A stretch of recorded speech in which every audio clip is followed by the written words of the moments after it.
उनके सामने सारे राफेल जहाज थे, फ्रंट पे राफेल उन्होंने इसलिए रखा था कि उनके स्टॉर्म शैडो मिसाइल्स हैं जो हवा से जमीन पर स्टैंड ऑफ फायर किए जा सकते हैं, जो उन्होंने भावलपुर और मुरीदकर मुख्तलिफ जगहों पर गिराए थे। वीडियो में साफ देखा जा सकता है कि भारतीय सैन्य एसेट पाकिस्तानी एयरफोर्स के रडार स्टेशन के ठीक ऊपर मंडरा रहे। अगले ही पल एक सटीक प्रिसिजन स्ट्राइक होती है और रडार का मुख्य हिस्सा यानी कि रडार हेड धुएं के गुब्बार में तब्दील हो जाता।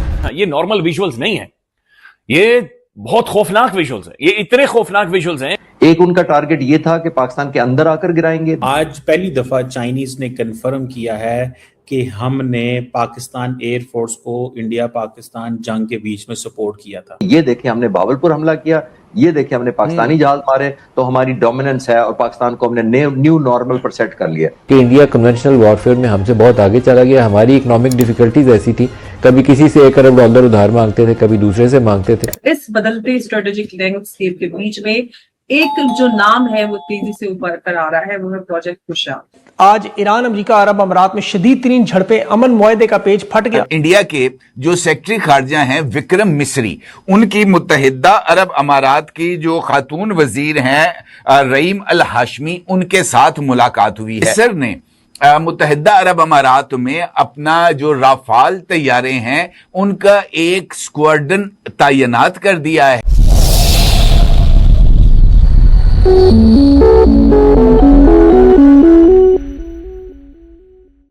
भारत अब दुनिया को एयर डिफेंस सिस्टम बेचने की रेस में एंटर कर चुका और इस बदलते स्ट्रेटेजिक लैंडस्केप के बीच में एक जो नाम है वो तेजी से ऊपर कर आ रहा है, वो है प्रोजेक्ट कुशा।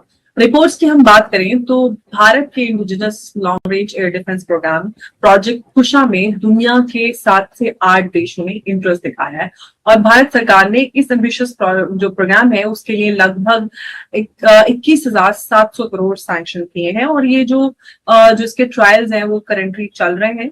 लेकिन इस पर हम बात करें तो ये एक सिर्फ डिफेंस प्रोजेक्ट नहीं है, बल्कि ये भारत की स्ट्रेटेजिक एम्बिशन का अनाउंसमेंट है।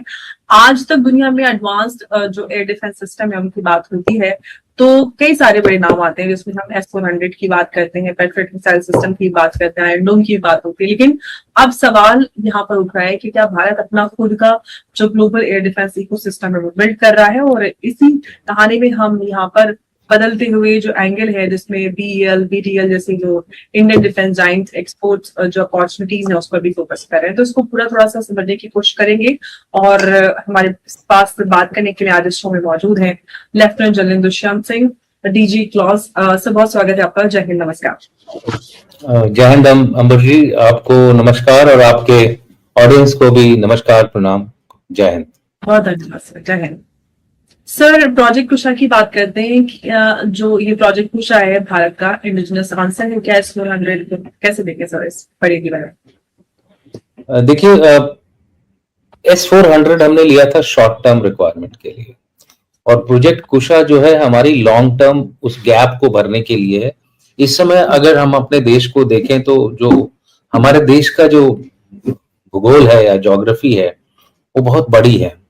हमारे देश में जो वैल्यू टारगेट्स हैं वो भी बहुत सारे हैं और हर एक को कवर देने के लिए हम स्पेसिफिक उसी जगह पे जा करके अगर देने लग जाएं तो बहुत रिसोर्सेज खर्च होते हैं। तो इसलिए जो डिप्लॉयमेंट होती है वो एरिया डिप्लॉयमेंट की जाती है एयर डिफेंस की, जो कि करंटली जो एरिया डिफेंस है वो एयरफोर्स के नीचे आता है। बट धीरे धीरे जैसे इंटीग्रेशन होगा, थिएटर कमांड्स बनेंगी, तो ये एक इंटीग्रेटेड फॉर्म में हमारे देश में डिप्लॉय होगा, जिसमें कि दोनों चीजें शामिल हैं, हमारे जो फ्रंट लाइन पे भी और हमारे जो इंटीरियर एरियाज हैं जैसे रिफाइनरीज हो गई, एयरपोर्ट्स हो गए और भी पार्लियामेंट, जितने भी स्ट्रेटेजिक लोकेशंस हैं, फैक्ट्रीज हैं, इस तरह की चीजों को अगर हम बचाएंगे नहीं तो आपने देखा ईरान में अमेरिका क्या कर रहा था। सबसे पहले हमारे ईरान के जो स्ट्रेटेजिक एसेट्स थे उनको वो डिस्ट्रॉय कर रहा था, तो वो उनको कैसे कर रहा था, एयरक्राफ्ट से कर रहा था। तो अगर ऐसी कुछ थ्रेट्स हमारे ऊपर आती हैं, जो कि हमारे 2 एडवर्सरीज हैं, आपको पता है, एक नॉर्थ में है, एक वेस्ट में है, नाम लेने की जरूरत नहीं है, बच्चा बच्चा जानता है इनको। तो ऐसे लोग जब हमारे ऊपर 2-3 तरह से हमला कर रहे हैं, जहां तक एरिया का सवाल है, सबसे पहले तो एक लॉन्ग रेंज जो एयरक्राफ्ट्स होते हैं वो आते हैं, फिर स्टेल्थ एयरक्राफ्ट्स आते हैं, फिर यूएवीज होती हैं, तो यूएवीज भी अनार्म्ड एरियल व्हीकल्स होती हैं, तो इनके थ्रू ये लोग इन सब टारगेट्स को अटैक करते हैं। तो ये जो पर्टिकुलर सिस्टम है, लॉन्ग रेंज मिसाइल सिस्टम है, एयर डिफेंस मिसाइल सिस्टम है, ये S-400 का एक इंडिजिनस वर्जन है।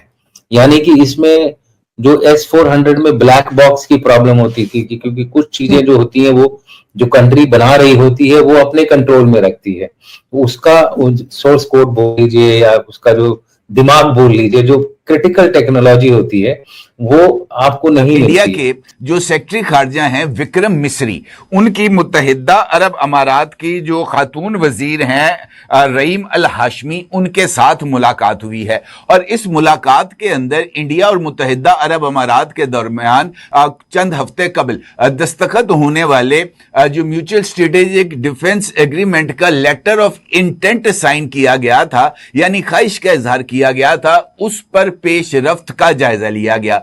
यह जो मुलाकात है इस वजह से भी अहमियत की हामिल है कि चंद रोज कबल इंडिया के जो नेशनल सिक्योरिटी एडवाइजर हैं अजीत डोवाल, उन्होंने मुत्तहिदा अरब अमारात का विजिट किया था और मुत्तहिदा अरब अमारात के जो प्रेसिडेंट हैं शेख मोहम्मद बिन जैद अल नहयान, उनके साथ मुलाकात भी हुई थी। और उस मुलाकात के अंदर भी इंडिया के साथ दिफाई ताल्लुकात और माशी ताल्लुकात में इजाफा जो है वो गुफ्तगू का एक अहम नुक्ता था। अब अगर हम मौजूदा हालात पर नजर डालें, बल्कि अगर मैं गुज़िश्ता 12 घंटे के दौरान होने वाली डेवलपमेंट्स पर आपकी तवज्जो मबजूल कराऊं, तो इन मुलाकातों का जो पर्सपेक्टिव है वो हमारे सामने खुलकर सामने आ जाता है। गुज़िश्ता 12 घंटे के दौरान अमेरिका की तरफ से ईरान के ऊपर हमले किए गए और ईरान ने इन हमलों में मुत्तहिदा अरब अमारात को भी मुलव्वस करार दिया। एक और खबर भी मुत्तहिदा अरब अमारात से सामने आई और वो मिस्र के प्रेसिडेंट फतह अल सीसी की मुलाकात थी मुत्तहिदा अरब अमारात के सदर मोहम्मद बिन जैद अल नहयान के साथ।